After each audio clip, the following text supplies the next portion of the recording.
2 বছরের আগে বাড়ানো যাবে না বাড়ি ভাড়া, নির্দেশিকা ডিএনসিসির। ভাড়াটিয়াকে দিতে হবে ছাদ ও গেটের চাবি।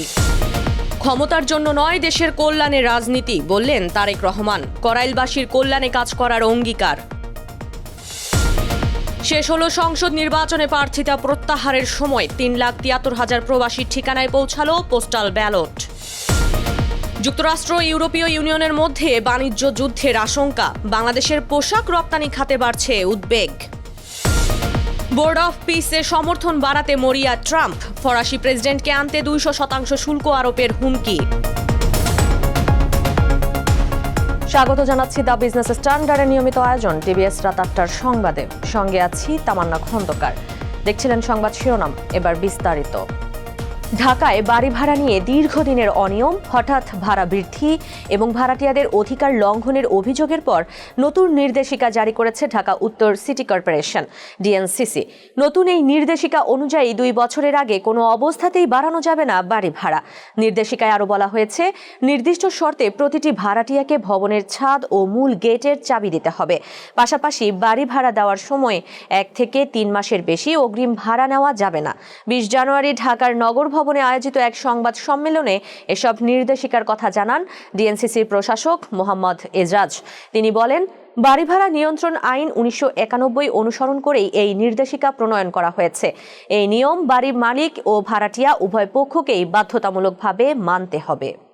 ক্ষমতার জন্য নয়, দেশের কল্যাণে রাজনীতি করার কথা জানিয়েছে বিএনপি চেয়ারম্যান তারেক রহমান। নিজেকে সাধারণ মানুষের সন্তান হিসেবে উল্লেখ করে তিনি বলেন, জনগণের পাশে থেকেই কাজ করতে চাই।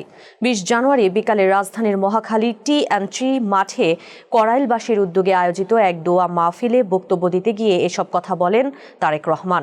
এ সময় তিনি করাইল এলাকার মানুষের প্রতি কৃতজ্ঞতা প্রকাশ করেন। করাইল বস্তিবাসীর সন্তানদের ভবিষ্যৎ নিয়ে কথা বলতে গিয়ে তিনি বলেন, আমার যেমন সন্তান আছে, আপনাদেরও আছে।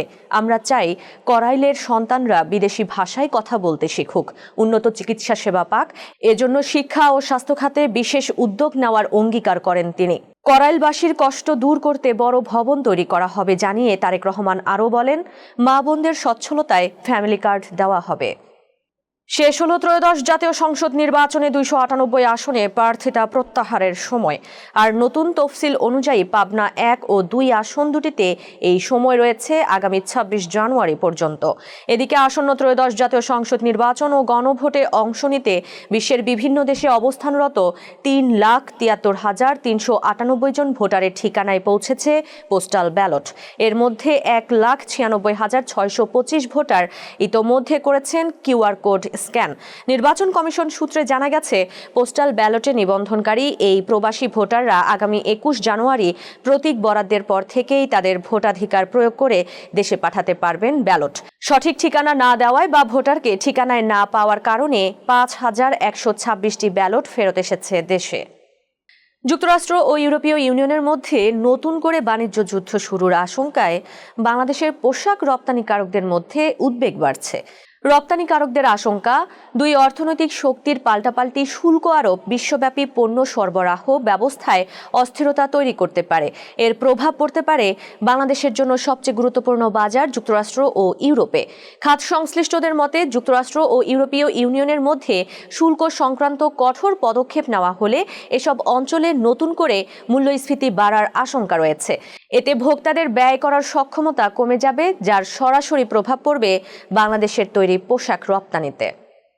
ফ্রান্সের প্রেসিডেন্ট ইমানুয়েল ম্যাখোকে যুক্তরাষ্ট্র প্রস্তাবিত বোর্ড অফ পিস এ যুক্ত করতে ফরাসি ওয়াইন ও শ্যাম্পেনের ওপর 200% শুল্ক আরোপের হুমকি দিয়েছেন মার্কিন প্রেসিডেন্ট ডোনাল্ড ট্রাম্প। ট্রাম্প বলেন, এই শুল্ক আরোপের মাধ্যমে ম্যাখোকে বোর্ডে যোগ দিতে বাধ্য করা হবে।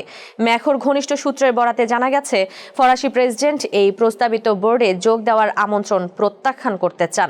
এ প্রসঙ্গে ট্রাম্প ব্যঙ্গাত্মক মন্তব্য করে বলেন, সে কি সত্যিই এমন বলেছে? যাই হোক, কেউই তাকে চায় না, কারণ সে খুব শীঘ্রই ক্ষমতা ছাড়বে। তিনি আরও বলেন, আমি তার দেশের ওয়াইন ও শ্যাম্পেনের ওপর 200% শুল্ক বসাবো, তখন সে বাধ্য হয়েই যোগ দেবে, আর না দিলেও আমার কোনো সমস্যা নেই। দর্শক, এই ছিল টিভিএস রাত 8টার সংবাদে। এতক্ষণ সাথে থাকার জন্য ধন্যবাদ সবাইকে।